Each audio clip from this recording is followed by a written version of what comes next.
produtores de cinema no interior paulista, né? E existia uma turma de Rio Claro que já estava fortalecida, um pessoal em Campinas, em outras regiões, e naquele momento a gente entendeu que não só existiam diversos cineastas, realizadores, trabalhadores do cinema, como uma cinematografia muito vasta e diversa, né? Esse movimento cresceu, ele cresceu bastante, né, mesmo durante a pandemia. Nossos encontros acabaram se tornando virtuais, e hoje a gente retornou num encontro presencial que aconteceu em Assis, né, há 2 meses atrás, e o movimento tem crescido. A gente, junto com o Flixp, conseguiu manter as cotas do interior do PROAC, que é o único edital que o Estado de São Paulo oferece ainda, né, e que ele não comporta a demanda de projetos que existe, né? Acho que só contempla 6% do total de projetos atualmente, que é muito pouco, né? Muita gente para produzir, muitos projetos bons e pouca gente conseguindo recursos. E o ICINE, hoje, ele tem sido chamado para conversar em diversas instâncias, porque é um movimento realmente consolidado. Inclusive, um filme de Rio Claro e de Assis foram muito bem no Festival de Curtas daqui no Fórum, que é o maior festival de curtas do Brasil, e o filme de Assis acabou de ganhar o maior prêmio do festival, né? Então, de fato, a consolidação aí de um movimento com o olhar de uma curadoria da própria capital. Enfim, é um movimento forte, é um movimento que a gente está aqui para somar, né? Obviamente, a gente quer que esse país mude, a gente quer poder retomar a democracia, e falei bem do Guilherme agora. Chegou o diretor do filme que eu acabei de falar, né, do Robôs, é o Guilherme Xavier, lá de Assis, e eu acredito muito que a premiação do filme dele tenha, de fato, consolidado esse momento atual do nosso movimento do cinema do interior, né. Enfim, eu acho que é isso nesse momento, e acho que passa a palavra, não sei se o Marco quer falar um pouquinho.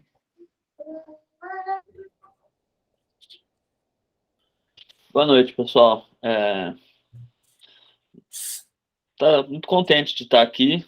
Em primeiro lugar, falando um pouco pelo ICINE São Carlos, a gente começando esse movimento aqui em São Carlos também. Rapidamente, né, o ICINE, como o pessoal comentou, né, essa rede aí de junção aí dos trabalhadores do interior, eu acho que a potência dele está justamente em a gente acreditar que a gente pode, né, assim, da gente se encontrar e conhecer as produções do interior e acreditar que a gente pode, né.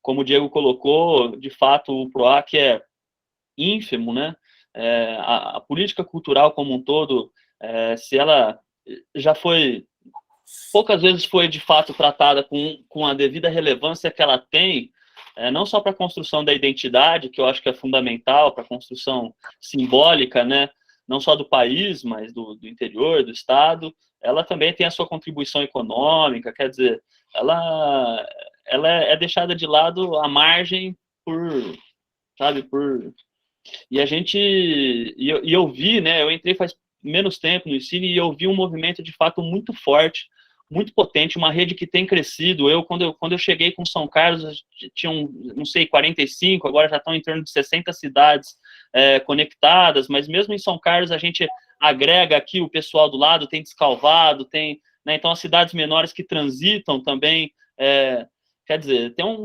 uma rede que se fez, né, e que tem se feito potente, assim, e tem se feito importante, né, e acho que a premiação do filme do Guilherme aí só vem coroar, né, inclusive todo o movimento de Assis. Eu estava hoje conversando com o João aqui, que teve no encontro de Assis, todo mundo muito impressionado com o nível de organização que o pessoal de Assis conseguiu estabelecer e trazer, né, e colocar o cinema na centralidade da cidade, assim, da cultura da cidade, assim, como como forma de pensar e fazer política, e fazer e pensar a vida, né?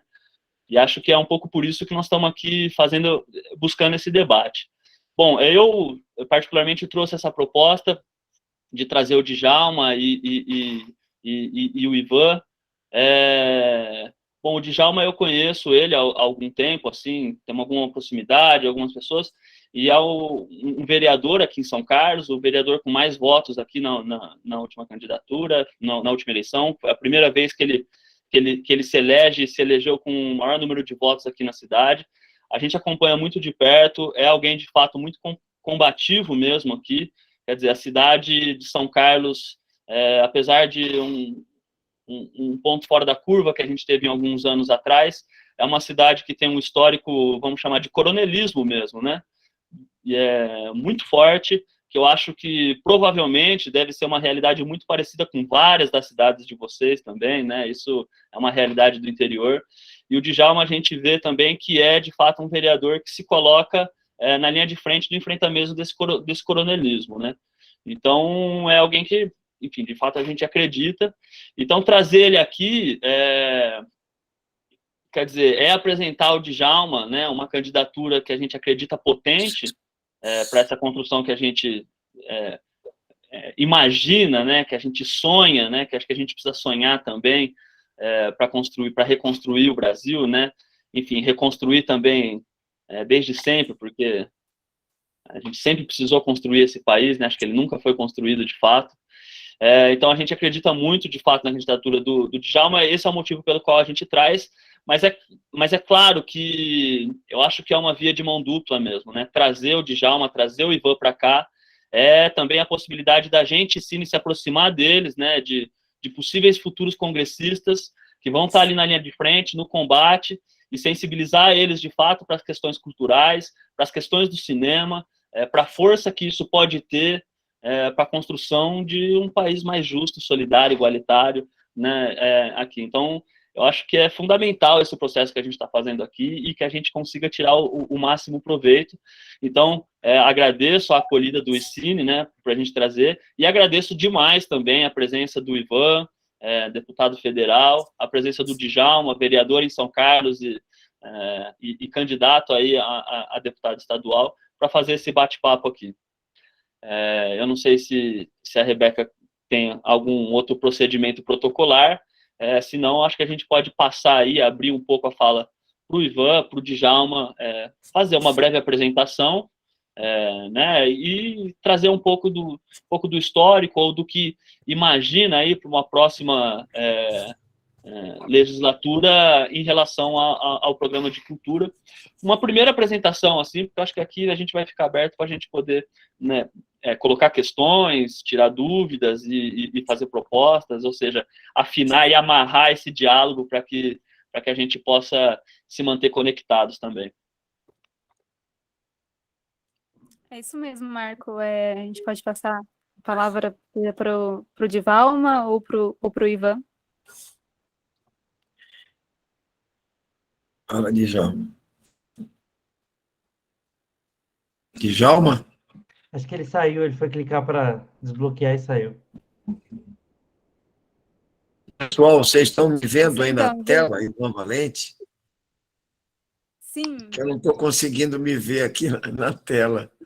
Oi, Djalma. Tudo bem? Oi, Ivan, beleza? Oi, pessoal. Pessoal, eu avisei, eu pedi para avisar o seguinte, que eu estou em sessão da Câmara dos Deputados, virtual.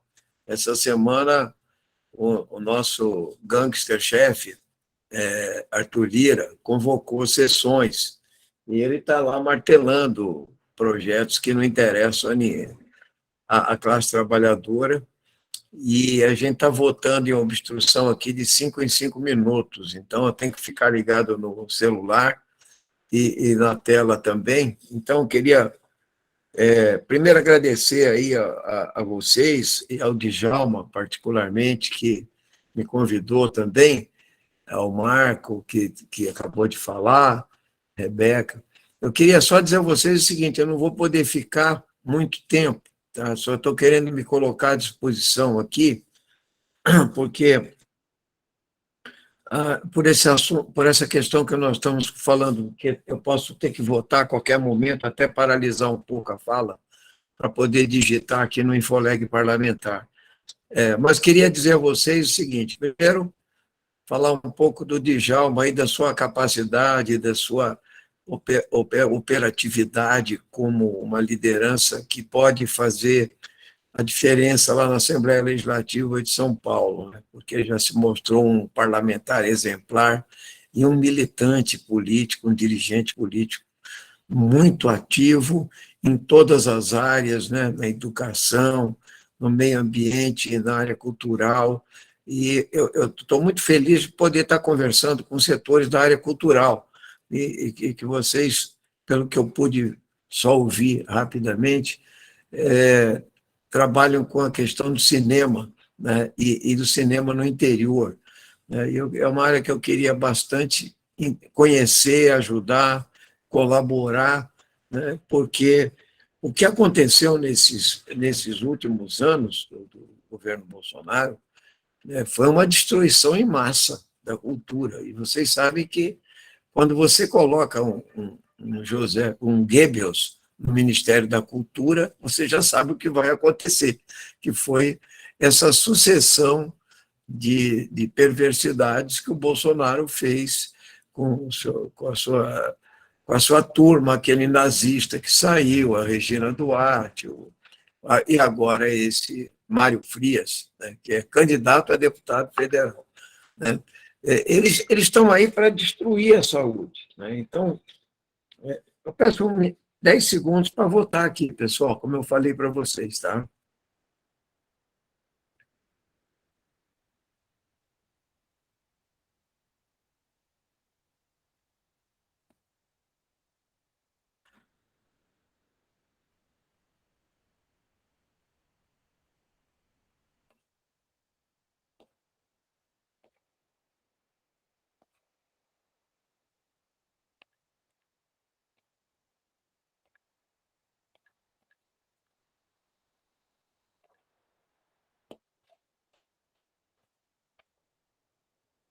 Pronto, o primeiro voto já foi. Então, o que eu estava falando é o seguinte: nós não podíamos esperar pior, né, de um governo como esse. Além de tudo, teve uma pandemia no Brasil, que é uma coisa secular, né? Quer dizer, ou seja, é algo inusitado, porque nós vivemos uma pandemia que ceifou aí quase 700 mil vidas e tendo um genocida dirigindo a nação, isso explodiu ainda mais, né? Aquela velha questão: nós temos 3% da população e 11% dos mortos pela Covid. E, falando em cultura, né, com o fechamento que a Covid impôs, né, pela saúde mesmo, e pela defesa da vida, o setor cultural é o primeiro a fechar e talvez seja o último a abrir. Ou seja, ele foi duramente impactado, né? Duramente impactado, eu acho, as ações de cultura. A cultura já é bastante abandonada, pouco financiada, pouco valorizada, né?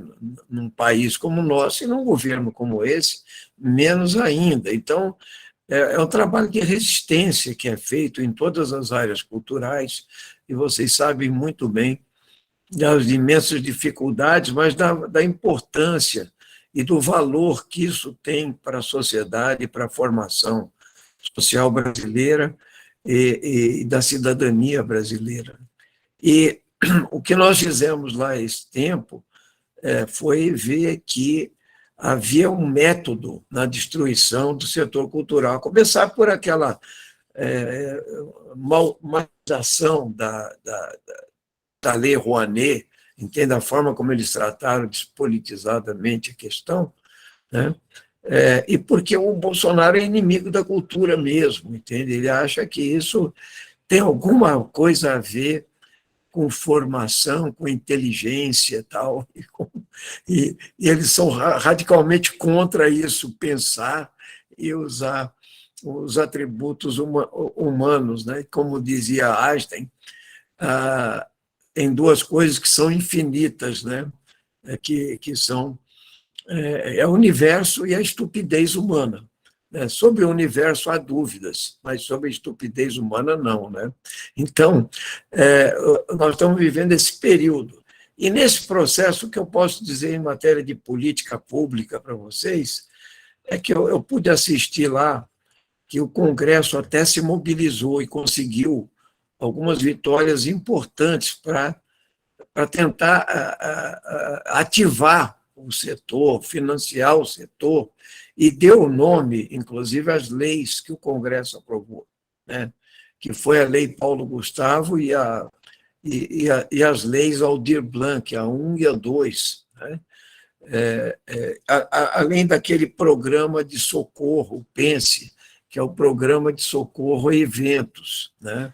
Ou seja, a indenização para aqueles que não puderam abrir, e etc. O processo que está acontecendo agora mostra, mais uma vez, que eles editaram uma medida provisória, dia 26, agora, a 1135, que alterou totalmente a lógica que era todo o trabalho que foi feito no Congresso, porque foi aprovada a lei Paulo Gustavo, que significou um aporte de 3,864 bilhões de reais para o setor, né, para socorrer o setor e todas as atividades culturais, etc. E também a Lei Aldir Blanc II, particularmente, que é você conseguir, ao longo de 5 anos, entende, uma política pública mais consistente, de 3 bilhões ao ano, né?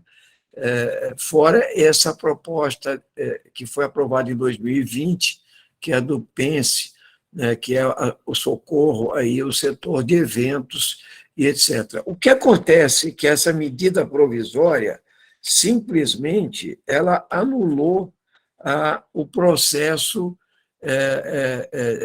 que valida ou que faz vigir essas leis, porque eles falaram que só vai ter a aplicação da lei se você tiver disponibilidade orçamentária, entende, na prática. Ou seja, na verdade, você não obriga, o Estado pode socorrer, pode. Ou seja, ele vai contra o espírito da lei. E eu quero lembrar que a Câmara aprovou praticamente por unanimidade, o Senado aprovou por unanimidade, o Bolsonaro vetou todas essas leis, e essas leis demoraram meses para serem derrubadas, com uma mobilização muito grande na sociedade civil, muito grande, teve muitos atos lá, muitas manifestações de artistas de todos os ramos, de todos os setores, e acabou sendo derrubados os vetos. Agora, eles, para inviabilizar a chegada desses recursos, eles simplesmente, entende, acabaram editando essa medida provisória, que tem a seguinte: uma medida provisória entra em vigor, então ela vira lei automaticamente. Tem uma imensa contradição nisso, porque uma medida provisória não pode revogar outras leis, entende? É por isso que nós estamos entrando junto ao Pacheco, lá, o presidente do Senado, né, com uma proposta, um ofício, rigorosamente, para que ele devolva a medida provisória 1135, ou seja, que ela passe a não ter validade, porque ela é totalmente inconstitucional, né, porque ela não pode violar o regime entre os poderes, porque essas leis foram aprovadas por unanimidade na Câmara, no Senado, e foi revogado, e foi derrubado o veto presidencial. Isso é uma manobra deslavada para não chegar ao setor toda essa visão de socorro e tão esperado aí por todo o setor. Então, eu estou aqui para dizer para vocês que é desesperante uma situação como essa, como se pode e que há uma impotência, ou seja, só um novo governo pode resolver essa questão, porque a medida provisória ela vai ficar valendo até caducar, entende? E nós temos que derrubar esse veto. Mas eu dei esse histórico para mostrar que a situação da cultura no país, nesse governo, é uma tragédia, em termos de estímulo à política pública, além do problema ideológico gravíssimo, que é a verdadeira censura, né? O impedimento ao livre pensamento e etc. Então, eu queria dizer a vocês o seguinte: nesse momento, né, a gente se coloca aí à disposição. Está aí o Djalma, que tem um link com a gente direto, independente do processo eleitoral e até do resultado eleitoral, né, para que a gente possa estar ajudando, estimulando, divulgando e colaborando com vocês aí nesse trabalho, que me parece que é um trabalho muito profícuo aí, de unificar, de recolher informações, de patrocinar, de forjar festivais, de estimular a cultura no nosso país. Então, queria deixar minha contribuição aqui com vocês, agradecendo pela oportunidade de poder participar e, ao mesmo tempo, pedindo desculpas se eu não puder ficar aí mais muito tempo, porque está muito precária a minha participação por razões de estar em sessão permanente aqui na Câmara dos Deputados de forma virtual, né? Então, quero deixar um grande abraço a todos vocês. Obrigado aí pelo espaço fornecido. Deputado Ivan Valente, muito obrigado aí pelas palavras. Eu sou Diego de Socorro, estou aí na gestão atual do ICINE. Conheço bem São Carlos, também é uma cidade que gosto muito, já.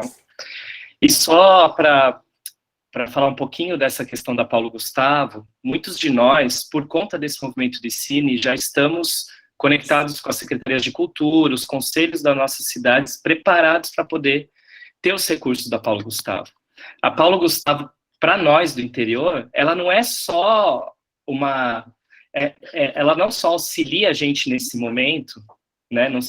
Ela não vem só como um auxílio, mas pela primeira vez na história, os recursos do Fundo Setorial do Audiovisual estão sendo divididos, estão sendo compartilhados, estão saindo de ficar só nas capitais do Rio de Janeiro, de São Paulo, e mais uma ou duas aí, ou três do país. Então, isso está sendo uma novidade incrível para a gente espera que ela possa ser mantida no futuro, né? Em Socorro, que é a minha cidade, que tem 35 mil habitantes, só para a produção vai chegar a R$200 mil. Nunca chegou esse dinheiro para produzir filme. A gente tá tendo que fazer um trabalho de base para o pessoal entender a lógica do cinema chegando e da gente poder contar nossas próprias histórias a partir de agora. Para a cidade de São Carlos, por exemplo, só para a produção vai chegar um pouco mais de R$1 milhão. E é uma cidade que já tem um grupo forte de cinema, produzindo um monte de filme. E a gente tem trabalhado com essas mais de 50 cidades que já estão na nossa rede, né, no nosso fórum. Então, há uma importância enorme da Paulo Gustavo para a gente. Pode contar com a gente aí nessa luta para que ela aconteça o quanto antes. E muito obrigado por suas palavras, deputado. Eu que agradeço. Bom, só complementando, de novo, deputado Ivan, mais uma vez, muito obrigado aí, né, compartilhando seu tempo aí com as obrigações do enfrentamento ao coronel aí da Câmara Federal, e também podendo nos ouvir, né, o que também é bastante interessante. E fazendo coro aí ao que o Diego falou, eu acho que é uma oportunidade. A Paulo Gustavo tem de fato sido uma oportunidade única, e a gente tem buscado fazer essa construção coletiva, né, essas trocas entre cidades, para que ela também não seja só um dinheiro de produção que vem e se produza, mas que a gente consiga criar uma engrenagem, um alicerce bastante consistente para o cinema, para o audiovisual do interior, né? Que esse dinheiro irrigue ajude a construir essa consistência mesmo, né? Que a gente tem um processo de formação, um processo de fruição, um processo de produção que é fundamental nos seus vários âmbitos, nos seus vários aspectos, no seu lugar mais em rede, democrático, né? De compartilhamento, enfim, ela é fundamental. Então, de novo, deputado, a gente conte com a gente para essa briga, e a gente também está aqui contando contigo para essa briga aí, para a gente ir atrás de mais essa vitória, porque foram vitórias e derrotas, né? Mas a gente atrás dessa vitória e derrubar essa medida provisória. Bom, eu aproveito aqui, deputado, fica à vontade para quando precisar sair também, né? A gente sabe das suas demandas aí. Eu aproveito, então, para passar a palavra, então, para o nosso candidato a deputado estadual, Djalma Nery. Opa, boa noite, companheirada. Obrigado, Marco. Obrigado, Rebeca, Diego, pessoal do ICINE, Ivan, companheiro, camarada, sempre muito bom te ouvir. Prazer conversar com vocês. Bom, primeiro, né, falar da honra, né, que é estar do lado do Ivan, né? O Ivan, há mais de 30 anos, dedicando a vida dele para fazer isso que vocês estão vendo aqui. Está lutando no fronte de batalha contra os retrocessos, contra o reacionarismo, um cara que é valente, né, como o nome diz. É um prazer ser camarada do Ivan. E eu digo isso sempre, eu não me canso de repetir, é o melhor deputado federal da história do Brasil e que precisa continuar fazendo um trabalho brilhante, como ele tem feito no Congresso. Tem todo o meu apoio, minha admiração, meu respeito, minha inspiração para mim. Obrigado, Ivan, por estar aqui participando desse espaço aqui conosco. Pessoal, quero me apresentar rapidamente, agradecer muito a oportunidade de poder estar aqui com vocês. Eu, sou de São Carlos, né, cidade foi bastante mencionada aqui, cidade muito querida. Eu sou vereador aqui no município atualmente, né, tive a honra de ser o vereador mais votado da cidade. Sou do PSOL, né, há 10 anos, está completando 10 anos a minha filiação agora. Eu sou professor da Rede Pública Estadual de Ensino. Em 2012, né, no mesmo ano que eu me filiei ao PSOL, eu fundei uma associação aqui em São Carlos, que se chama Associação Veracidade, que trabalha com a difusão da agroecologia e da permacultura, né, e hoje é uma instituição de médio porte, que tem projetos no Brasil todo, né, e que tem por missão, em especial na área urbana, conseguir difundir esse debate, né, da agroecologia e da permacultura. E uma das coisas que a gente fez, né, e o Dante está aqui conosco, o camarada de longa data também, foi criar, aí o Dantão, foi criar o Cine Veracidade. Uma das primeiras coisas que a gente fez, se não a primeira, logo no primeiro ano de instituição aqui, entendendo o cineclubismo como uma atividade formativa, uma oportunidade de debate. E eu e o Dante fizemos, sei lá, umas 80 sessões de cinema aí em 2 anos e meio, a cada 15 dias mais ou menos. A gente abria aqui a porta, metia um projetor na parede, juntava 30, 40, 50 pessoas, e a gente, né, conseguiu movimentar bastante coisa, conseguiu se formar, e muito massa estar aqui falando com vocês um pouco sobre isso, né, contar um pouco dessa trajetória, da importância de ter entrado, né, no cineclubismo. O Dante continuou mais um pouco trabalhando aí, levando esse debate, e está aqui hoje podendo conversar com vocês sobre política cultural e apresentar um pouco da nossa perspectiva, porque afinal de contas, acho que num debate com candidatos, né, eu acho que é ouvir quem são essas pessoas que se propõem a ocupar esses espaços, e essas pessoas poderiam ouvir também quem são aquelas pessoas que estão mobilizando, né, as áreas de discussão, em especial a área cultural. E aí eu queria então entrar aqui no nosso tema, né, para falar um pouco o que eu penso disso tudo, né, e primeiro dizer que é muito sintomático o que aconteceu no Brasil, em especial a partir do golpe de 2016. Logo, né, no primeiro mês de governo Temer, a primeira coisa que ele quis fazer foi fechar o Ministério da Cultura. Isso mostra o medo que esse povo tem da cultura como uma força política, né, como um mecanismo de construção de subjetividade, de pensamento crítico, né. Felizmente não conseguiu, a mobilização foi grande, e não à toa também o bolsonarismo, né, que é uma corrente política que veio à luz do dia ali com a eleição desse canalha do Bolsonaro em 2018, e que infelizmente ganhou força, né, ela também coloca como inimigos prioritários os fazedores de cultura, os professores, os profissionais da educação, justamente sabendo desse potencial. Olavo de Carvalho, né, que está quieto ultimamente, aí, inclusive, né, uma coisa ele fez certo, né, ele colocou como pauta prioritária a guerra cultural, né, o que ele chamava de marxismo cultural. E o Bolsonaro, ele de fato, ele entregou a administração do país para o Centrão, ele deu a chave do cofre para o Arthur Lira, né, o Ivan estava falando aqui sobre isso, né, hoje quem administra, do ponto de vista das leis orçamentárias do país, é o Centrão, né, o Bolsonaro permitiu que isso acontecesse para poder ficar andando de moto, falando besteira e fazendo a disputa cultural. E de fato, né, não podemos falar que ele não faz isso, né? O cara, inclusive, compra pautas impopulares para garantir a coesão do grupo cultural, da cosmologia que ele defende. Por exemplo, a questão da política de flexibilização de acesso a armas no Brasil, né? Os caras estão investindo pesado nisso, o negócio dos CACs, né? Os caçadores, atiradores e coletores. Já são mais de 700 mil pessoas, né, civis, com armas, né, com essa justificativa, com essa desculpa, né, de ser caçador, atirador ou colecionador. Esse contingente é maior do que todo o Exército, a Marinha, a Aeronáutica juntos, que todos os policiais civis e militares do Brasil juntos. Então, eles estão formando uma milícia armada. E por trás desse elemento tem uma cultura, né, a cultura armamentista, a cultura da guerra, a cultura da violência, né, que já tem feito as suas vítimas. Essa é uma das batalhas, inclusive impopulares, porque 70% da população brasileira é contra essa flexibilização da posse de armas, mas mesmo assim eles fazem a guerra cultural. Eles estão lá, dia a dia, né, usando os seus mecanismos, seus espaços para fazer a disputa, para fazer o debate, né, eu acho que é uma coisa a se aprender. Eu acho que nós, né, progressistas, de esquerda, né, socialistas, no meu caso, não sei como que vocês se definem aí, acho que a gente tem que também entender a importância da disputa cultural e da disposição para disputa cultural no Brasil. Não vai dar para a gente fazer mais um governo, né, que secundariza, fala, não, mas isso aí não é importante, o importante são as questões concretas e materiais, né, como se a cultura não passasse a ser material em algum momento e concreta, né, a força das ideias, né, como falava Florestan Fernandes. Então, nós precisamos nos jogar nisso, né, entender que o momento é de aprender com isso e fazer, de fato, uma disputa cultural no Brasil. E aí tem tudo a ver com esse nosso debate aqui, né? A questão da Lei Paulo Gustavo, né?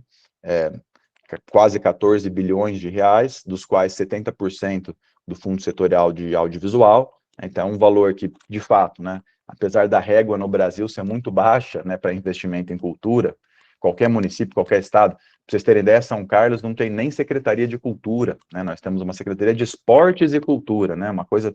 Você vê o grau de negligência que hoje, na São Carlos já teve uma Secretaria de Cultura, né? Quer dizer, tinha uma Coordenadoria de Cultura também, nem nos governos petistas nós tivemos uma Secretaria de Cultura aqui, mas já foi um pouco melhor do que é hoje. O investimento não é nem de 0,5% do orçamento anual, né? Então, a Lei Paulo Gustavo, né, emergencial, 14 bilhões, aproximadamente 14 bilhões, 70% para audiovisual, em comparação com o que a gente tinha, de fato é algo inédito, histórico, né, e tem que ser muito bem aproveitado para entender a importância de fazer também esse embate cultural. E o Bolsonaro e o bolsonarismo, né, ele vem atacando, né, esse aprofundamento do ataque à cultura nas suas 3 dimensões que estão preconizadas lá no Plano Nacional de Cultura, a dimensão simbólica, cidadã e econômica, né. Ele quer que os fazedores de cultura, os produtores culturais e artistas não tenham fonte de renda, eles não querem que o espaço simbólico da cultura possa ser produzido por quem tem um pensamento crítico, né? E eles não querem permitir o direito à cidadania produzido a partir da cultura, né? Como algo que faz parte do dia a dia do nosso país. E aqui que a gente tem pensado, né? Trazendo um pouco aqui para o nosso lado, também com a questão ambiental. O agronegócio hoje no Brasil, né? Sempre foi e continua sendo um dos principais agentes, atores políticos, né? Que influencia, inclusive produzindo, né, disputando no campo da cultura. A gente está vendo agora essa possibilidade da CPI do sertanejo, né, o agronejo, que é uma corrente cultural, né, cara, que é financiada pelos barões do agronegócio para produzir subjetividade. O agro é tech, agro é pop, agro é tudo, né, que é uma lavagem cerebral patrocinada pelo agronegócio em horário nobre da Globo, para tentar mentir para as pessoas de que o agronegócio é a salvação do país, né? O agronegócio é sustentado pelo povo brasileiro, ele não sustenta o povo brasileiro. E tudo isso também, toda essa disputa de narrativa se dá principalmente no âmbito cultural, né? Como que a gente vai pensar mecanismos, né, de superação disso que está se anunciando de várias formas para a gente, né? A gente tem pensado, enquanto mandato, né, enquanto candidatura a deputado estadual, né, da importância de ocupação desse espaço na Lesp e de colocar a estrutura de um mandato parlamentar para ajudar a produzir, a incentivar, a fomentar a cultura e pensamento crítico a partir de um determinado modo, né, de enxergar a sociedade. E aí, por exemplo, né, a gente sabe que a disputa parlamentar é também uma disputa por orçamento público, se não pela própria estrutura do mandato, né, porque todo mandato tem os seus espaços, né, de emendas parlamentares, de assessorias, etc., pela própria definição das leis orçamentárias, dos planos plurianuais, lei de diretrizes orçamentárias. Então, está na linha de frente do combate de formulação, elaboração, votação dos orçamentos, tentando priorizar a cultura, né, tendo espaço orçamentário, porque na política, né, falar que apoia, todo mundo fala. Agora, acho que o que traduz um compromisso verdadeiro é se tem ou não dinheiro para essa coisa.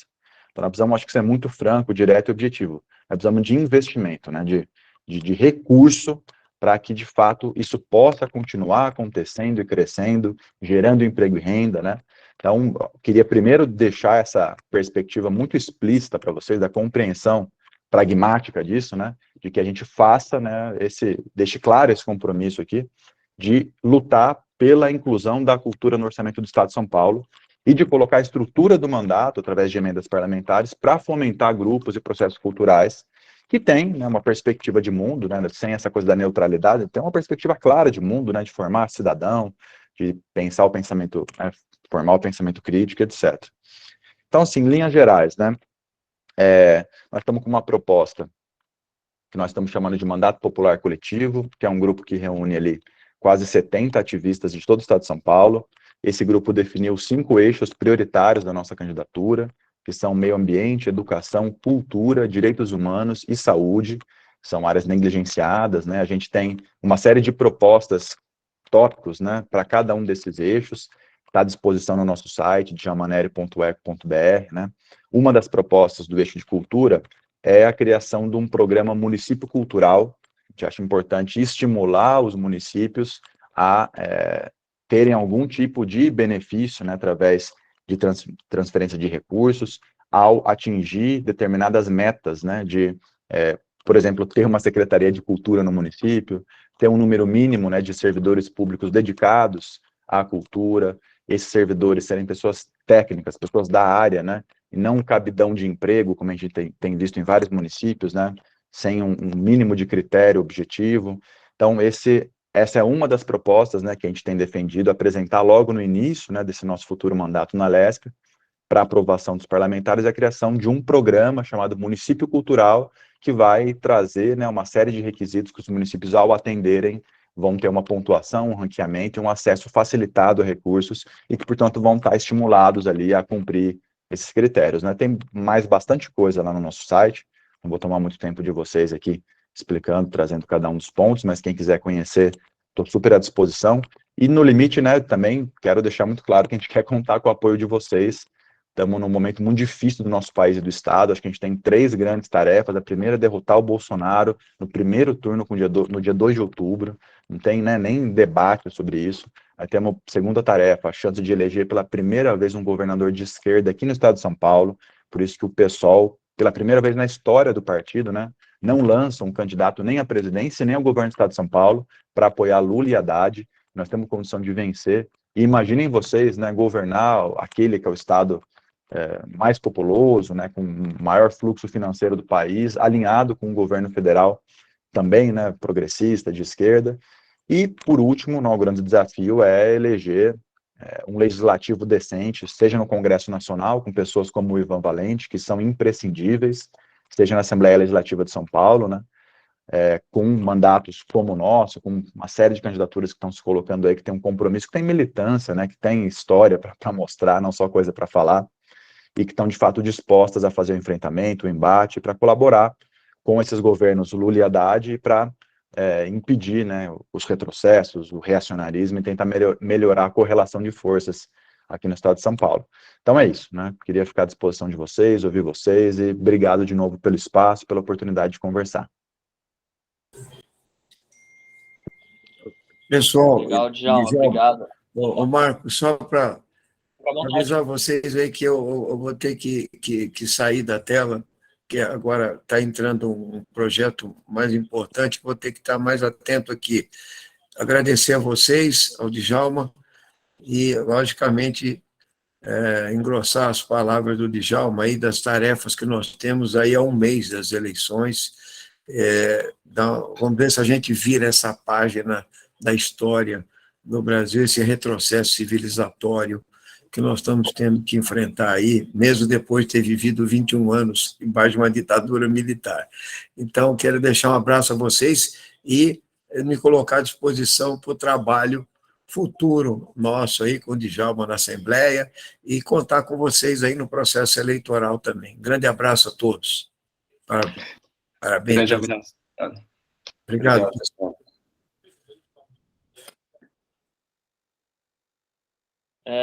Djalma, obrigado. Acho massa aí suas palavras. Já vejo manifestações aqui por aqui de pessoas, porra, que legal, porra, legal conhecer o Djalma, que massa.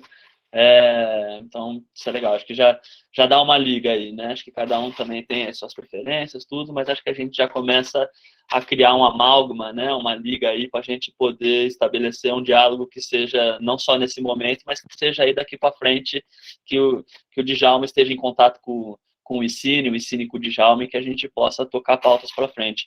Eu quero já vou abrir para perguntas aqui, para comentários, para as pessoas poderem falar também, te questionar ou trazer coisas, mas antes eu queria comentar uma coisinha, acho que é importante, né, quando você coloca a dimensão do orçamento, né, que fazer política pública é uma disputa de orçamento, porque se por um lado a gente acredita muito na importância da Paulo Gustavo, e a gente tem que batalhar por ela, e é um orçamento que talvez nunca tenha chego num município como São Carlos, a gente também não pode nunca deixar de batalhar os orçamentos dos estados, deixar de batalhar os orçamentos da Secretaria de Cultura. Quer dizer, a Paulo Gustavo ela não pode entrar para substituir o orçamento de cultura do município. Então, essa mobilização para o Fundo Municipal de Cultura, ela não pode acabar. Né? A Paulo Gustavo, que ela sirva para a gente se mobilizar e criar esse alicerce para continuar para ampliar essa batalha, né? E não que a gente entre num estado de acomodação, que a gente pare de batalhar as verbas municipais, as verbas, quer dizer, os municípios reconhecer, não só a Paulo Gustavo, mas reconhecer a importância do Fundo Municipal de Cultura, dos Conselhos de Cultura, é fundamental para que as engrenagens possam acontecer de fato, né? Então, eu fico muito feliz de você trazer essa pauta nesse lugar também, porque essa compreensão da disputa do orçamento e que nós mesmos do setor cultural não estejamos acomodados com o possível futuro de uma lei Paulo Gustavo e uma lei Aldir Blanc. É fundamental. E aí um outro comentário que eu já aproveito para colocar aqui, que aí eu tenho plena certeza que você estará de acordo, mas acho que é a gente que traz isso para você, essa demanda. Quer dizer, o próprio PROAC Editais aí é uma demanda bastante caipira, né? O próprio PROAC Editais, ele tem historicamente aí a questão das cotas para o interior, quer dizer, 50% dos projetos, eles são voltados para o interior do estado de São Paulo, né? Tem até um debate que se faz, que se ele é do ICMS, o interior contribui com 70% do ICMS, mas as cotas ficam em 50%. Mas por hora a gente aceita, por hora está tudo bem. Acontece que a cada ano é sempre questionado essa cota de 50%, sabe? A cada ano é sempre colocado de, poxa, mas será que é 50%? Isso aqui não é muito para o interior e tal. E, enfim, eu acho que a gente está aqui numa batalha, numa luta para garantir que essa cota seja aplicada, né? A gente tem demonstrado, o ICINE e o setor cultural como um todo tem demonstrado a cada ano a força que tem, né? E como é necessária essa cota, né? E aí, então, a gente já te coloca essa demanda aqui, né, para uma possível legislatura sua, no sentido de que você conheça a sua relação não só com São Carlos, mas com todo o interior do estado de São Paulo. Não tenho dúvida de que você abraça a causa, mas já fica aí, então, colocada, né, a necessidade de uma defesa sistemática, ano a ano, de que essa cota seja, pelo menos a de 50%, ela seja cumprida, né? Já lá quando a gente vai começar a brigar por 70%. Aí eu abro aqui para outros comentários da galera. Muito bom. Enquanto Djalma falava, várias questões me vieram na cabeça, né?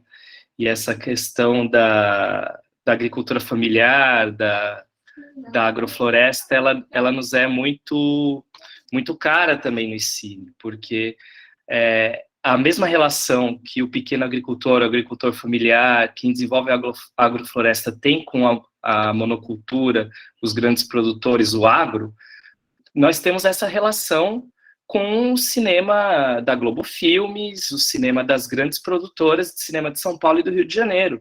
Eles são a monocultura da cultura cinematográfica, né?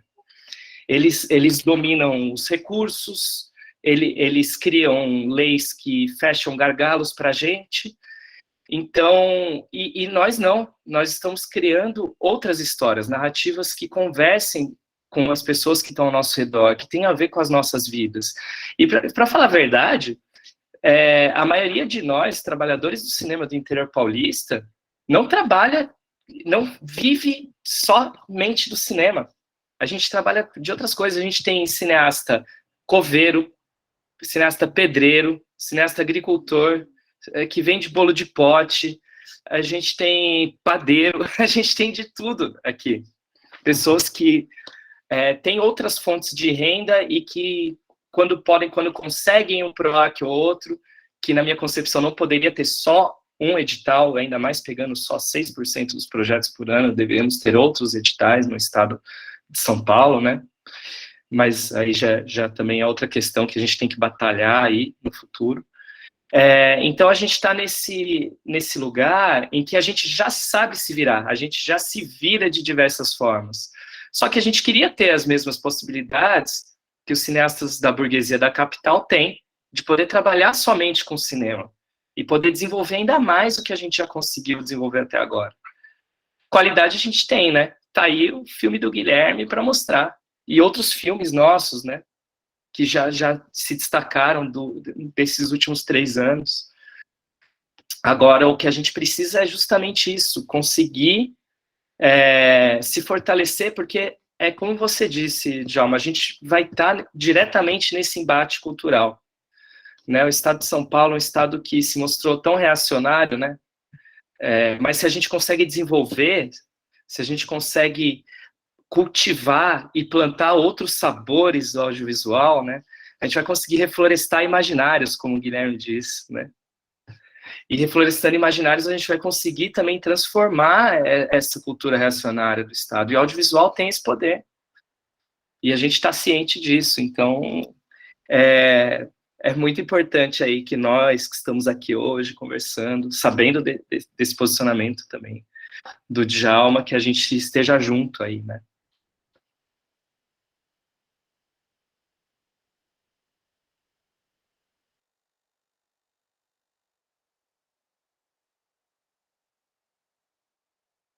Estamos abertos aí para mais comentários e questões.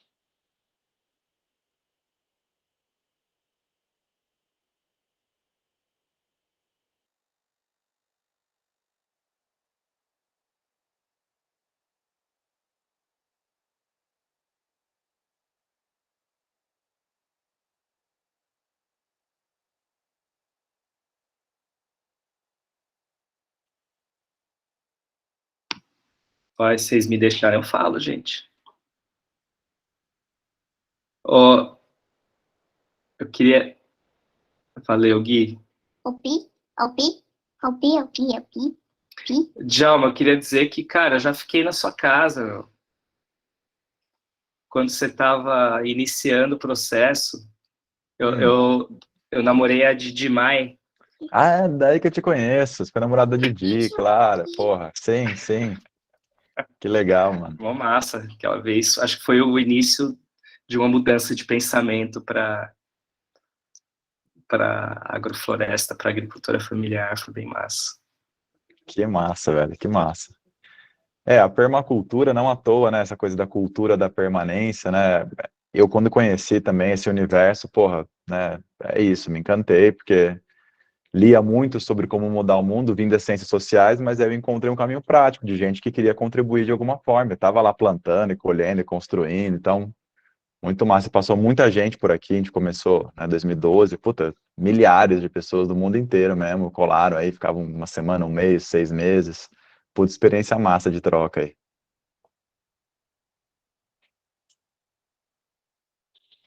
Massa. O Guilherme lançou essa, acho que foi no Quinofórum, né? A gente vai reflorestar, né? é, as mentes e tal. A gente vive aqui no interior também, boa parte deles, falando tanto de agroecologia, né? Boa parte aqui tomado pelo mar de cana, né? Essa monocultura que já foi dito várias vezes aqui. E é um pouco isso, né?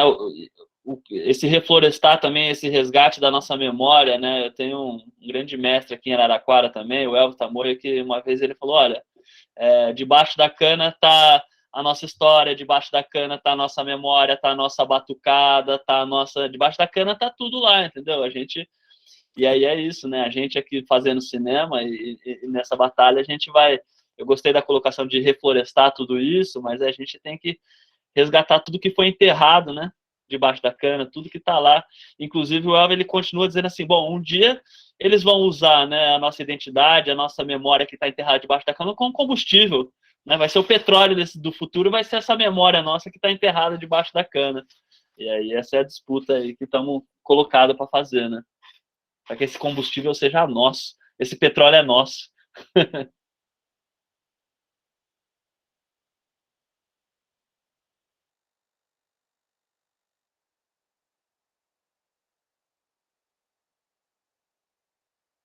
E Djalma, o que você tem escutado sobre cinema com as pessoas que você tem falado durante a candidatura?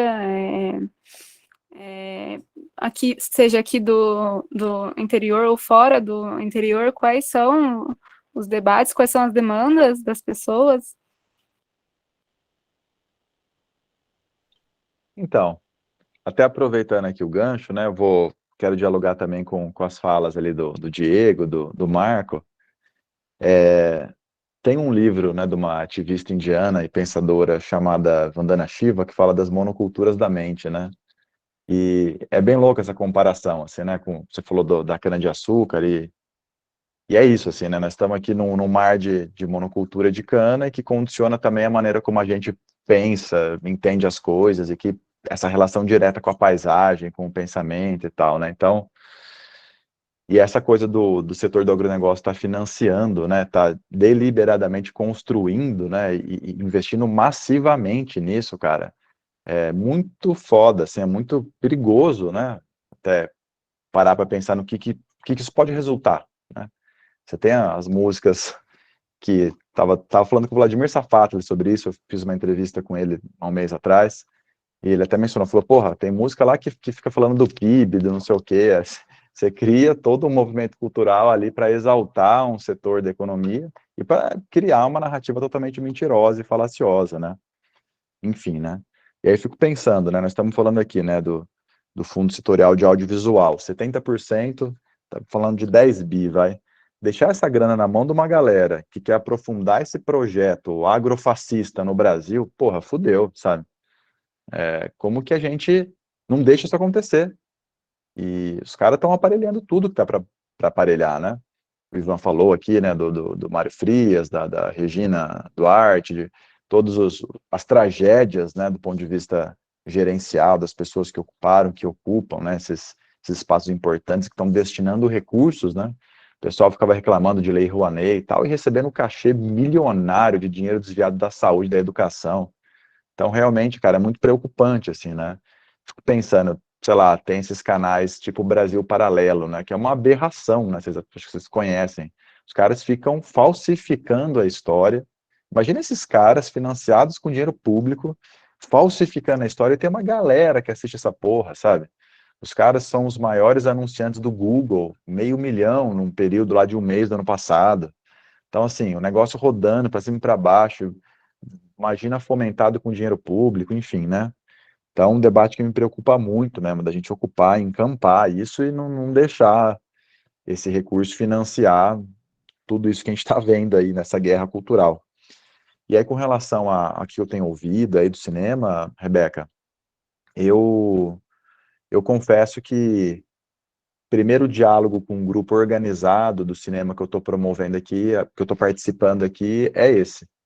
Então, eu tenho escutado, né, mais de pessoas pontualmente que transitam na área. O próprio Dante está aqui, sempre me traz coisa, dialogo com o Marco e tal, mas parar, sentar para ouvir a demanda, para entender, assim, esse é o primeiro, espero que o primeiro de muitos, né, até porque aqui em São Carlos hoje, o movimento cultural, em especial o cinema, está muito precarizado, sucateado, né, como eu falei, não é nem 0,5% do orçamento do município, a secretaria toda, né.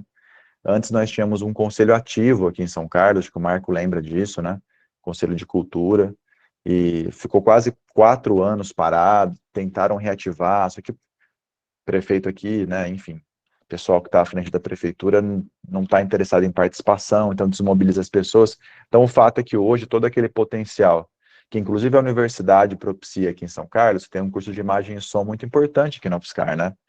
E havia uma conexão dessa galera com a cidade, com as políticas públicas, né?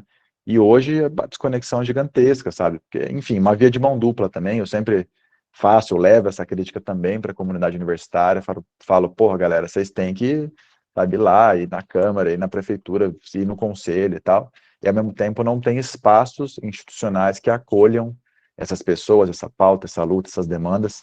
Então, até como parlamentar, como gestor ali, né, como representante do Legislativo, hoje eu não consigo ter uma interlocução porque se desmobilizou muita coisa que existia aqui, né, do audiovisual e da cultura como um todo. Então, tô ouvindo aqui agora, assim, para considerar mais a fundo. E, como eu te falei, né, o nosso mandato, ele é uma proposta de mandato coletivo, né, tem quase 70 pessoas de várias regiões do estado, e o programa da candidatura foi escrito a muitas mãos, né, e algumas pessoas que inclusive são, né, da área cultural, não especificamente do cinema, mas da área cultural, e que a parte lá de a defesa do nosso programa de cultura, né, passou ali pela deliberação do coletivo, mas foi construída por pessoas que são da área. E só para finalizar, assim, esse compromisso da questão do interior aí, do 50% que você mencionou, né, Marco?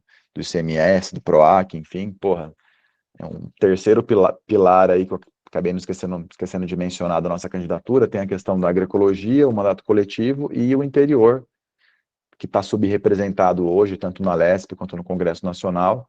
E de fato, né, cara, porra, um espaço que não só, né, do ponto de vista populacional, é muito relevante, né, mas territorialmente falando, enquanto produção, né, de comida, de cultura, etc., e é negligenciado pelo orçamento público, né, que é capitalocêntrico. Então, a gente tem feito essa defesa, né, de ocupar esse espaço, uma candidatura do interior paulista mesmo. Temos que pensar em descentralização, né, de cultura, de orçamento, de produção, de gestão, e estamos bem alinhados, bem sintonizados, para ter certeza que a gente vai estar nessa defesa aí sim.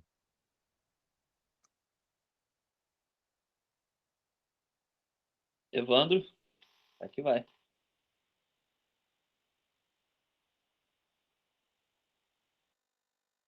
Evandro, tá por aí? Tá com a mão levantada, pode falar. Oi, gente, desculpa, eu apertei sem querer aqui a mãozinha. Legal. O Djalma comentou uma coisa, né? Comentou o Brasil Paralelo, uma plataforma,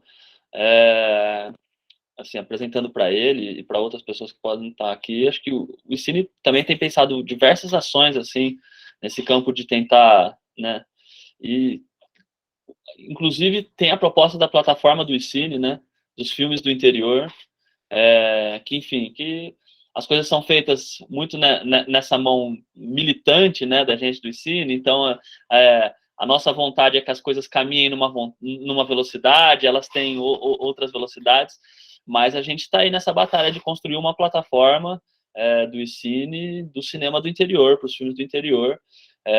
Quer dizer, acho que a gente precisa conseguir fortalecer isso daí também, para a gente fazer essas disputas, porque se eu adoro ir no cinema e contemplar o cinema ali na sua potência máxima, que é a sala escura, e estar ali e sentir aquela reverberação, mas a internet está aí hoje e a gente não tem mais como abrir mão, né, dessa disputa também, que é uma disputa também. Então a gente precisa conseguir talvez ampliar, dar forma para a plataforma Icine, e aí a gente já fica aqui com a provocativa também de como é que a gente pode, né, provocar aí um deputado a colaborar com essas questões também, que são de fundo do interior também. É uma questão que me veio também quando o Djalma falou da UFSCar, né? Eu conheço muitas pessoas que se formaram em imagem e som na UFSCar e que hoje trabalham em São Paulo ou no Rio de Janeiro, né?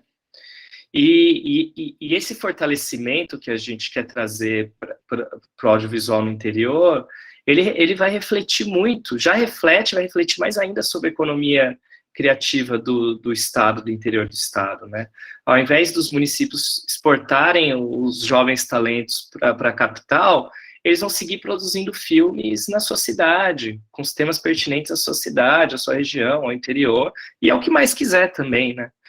Mas é fato que um filme, por exemplo, ele não gera só dinheiro para o cineasta e para a equipe técnica, que pode ser grande, dependendo dos recursos. Uma equipe técnica pode ter centenas de pessoas trabalhando, mas uma equipe técnica de cinema precisa de motorista para deslocamento, precisa de cozinheiro, o figurino precisa de roupas, trabalhar com lojas, a produção precisa de trabalhar com papelaria, a equipe de arte precisa trabalhar com lojas de móveis, de objetos, enfim, brechós, sebos, né? O cinema, os atores e atrizes, né? Cada vez mais a gente quer trabalhar com atores e atrizes do interior, das próprias cidades. A gente trabalha com os músicos para fazer trilha sonora. Então a gente trabalha com um campo enorme do próprio meio artístico e também de outras áreas, né? E por que não também trabalhar junto com a agricultura familiar, né? Se a gente conseguir colocar uma comida melhor no set de todo mundo, e isso melhora a qualidade de vida de todo mundo que está fazendo o filme, né? Então, acho que essa é uma importância que a gente tem que levar para os prefeitos, para os gestores municipais, né? Do quanto de retorno o filme dá, o quanto que movimenta, quantas famílias são sustentadas com um projeto de audiovisual.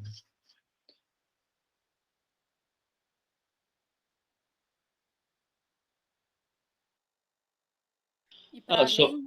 Vai, pode falar, desculpa.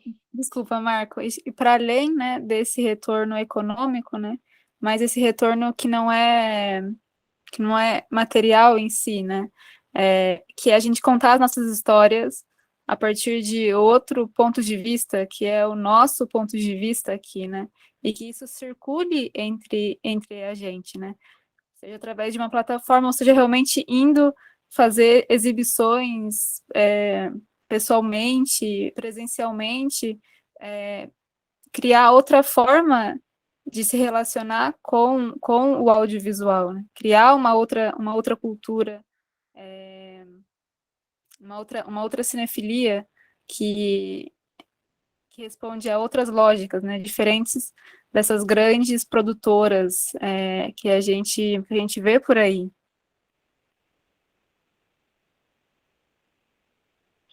E sobre esse movimento que o Diego falou, né, de os alunos da UFSCar estão em São Paulo e da potência disso acontecer aqui, eu acho que aqui isso tem muito a ver com o ICINE. A gente, por exemplo, está conseguindo ter um curta do MINC de 2017 ainda, que é de uma produtora de 3 alunos que saíram daqui da década de 90 ainda, né, que é o Rodrigo Dias Dias, que a gente conhece aqui bastante aqui no ICINE, a Paula Pripas, a Mônica e tal.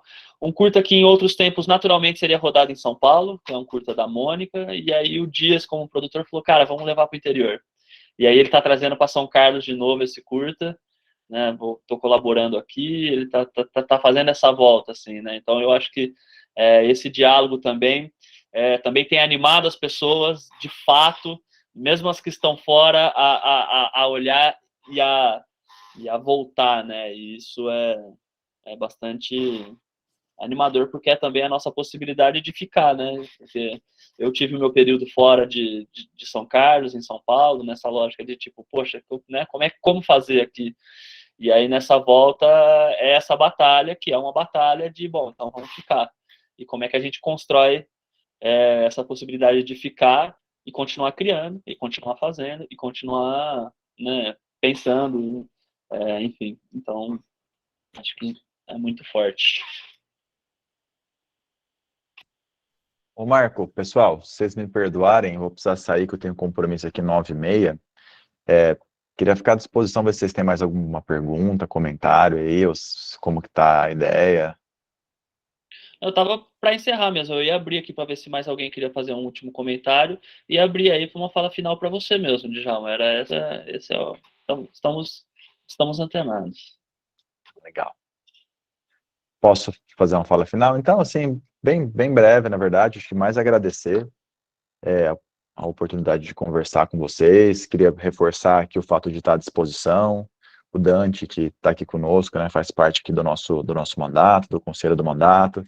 Queria muito que vocês conhecessem um pouco mais do que a gente está propondo, modéstia à parte, uma proposta bem produzida, ousada, mais factível, e a gente quer colaborar, né, com esse momento, com esse processo, a gente tem condições de fazer isso, estamos animados, a gente acha que é importante, a gente quer participar desse novo Brasil que a gente espera construir a partir do ano que vem, e queremos contar com vocês, né, se vocês se identificarem com a proposta, quiserem se engajar, a coisa é muito rápida, nós estamos a 34 dias das eleições que vão definir a nossa vida, né, não tem muito para onde correr, precisamos que as pessoas doem o tempo delas, que é o bem mais precioso que a gente tem, né, e o tempo para fazer, né, esse diálogo, porque aqui não tem robô, né, aqui a gente é gente de verdade, de carne e osso, que come, que dorme, que pensa, que sonha, que quer, e a gente precisa que quem acredita e quer fazer parte desse processo, que doe o seu tempo para falar com outras pessoas e falar, olha,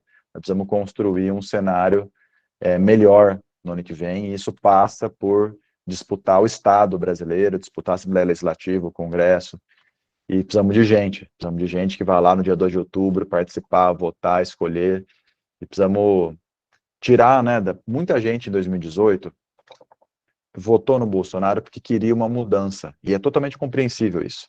Nós não temos 57 milhões de fascistas no Brasil, gente. Muita gente que foi enganada, que, enfim, sabotada, né, pela grande imprensa, enfim, por várias questões, e que foi conduzida a um erro, e algumas reconheceram o erro, outras não, enfim, mas eu acho que essa é a hora, né, de dialogar com todo mundo que está disposto a dialogar e tentar trazer, né, para essa racionalidade, para a sensibilidade, só olhar em volta, né, o que está acontecendo no país. Tivemos 700 mil mortos por uma pandemia, o Ivan falou aqui no começo, né,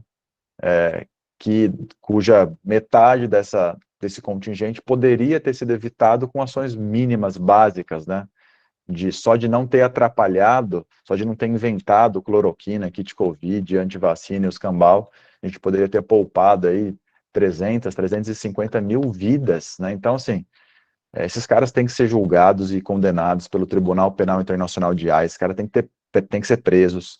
Quando a gente viu o debate da Band anteontem, sei lá, eu achei bizarro, assim, a gente ia simular um debate num clima de normalidade política, não está nada normal no Brasil. Não é um candidato com ideias diferentes, é um neofascista, né, que está lá do lado dos caras debatendo como se fosse uma pessoa comum. Enfim, eu me alonguei aqui, mas eu só queria dizer, assim, da atipicidade, da importância desse momento, do pedido mesmo que vocês participem do processo e tragam pessoas para participar, para se engajar nas candidaturas de esquerda, progressistas, e que nos ajudem, né, que participem, é a tarefa da nossa geração, essa que é a verdade, né, nós temos uma tarefa geracional e ela está na nossa frente e passa pela eleição que a gente vai ter daqui a 35 dias. Então, obrigado de novo, estou à disposição para qualquer coisa, quem quiser conversar, me dá um salve lá no Insta, Face, Twitter, Djalma Nery, é só procurar lá, tem o nosso site, e qualquer coisa que vocês quiserem fazer uma nova prosa, é só chamar que estou à disposição. Isso aí, obrigado Maravilha, demais, obrigado. Djalma. Acho que foi Massa. bem enriquecedor aqui, foi bom encontrar todo mundo. Valeu. Isso aí. Muito, muito obrigada, então, gente, a todo mundo que pôde vir hoje. Acho que é muito importante a gente fazer essas conversas e fazer essas trocas, né? Gente, valeu demais. Obrigada, Djalma.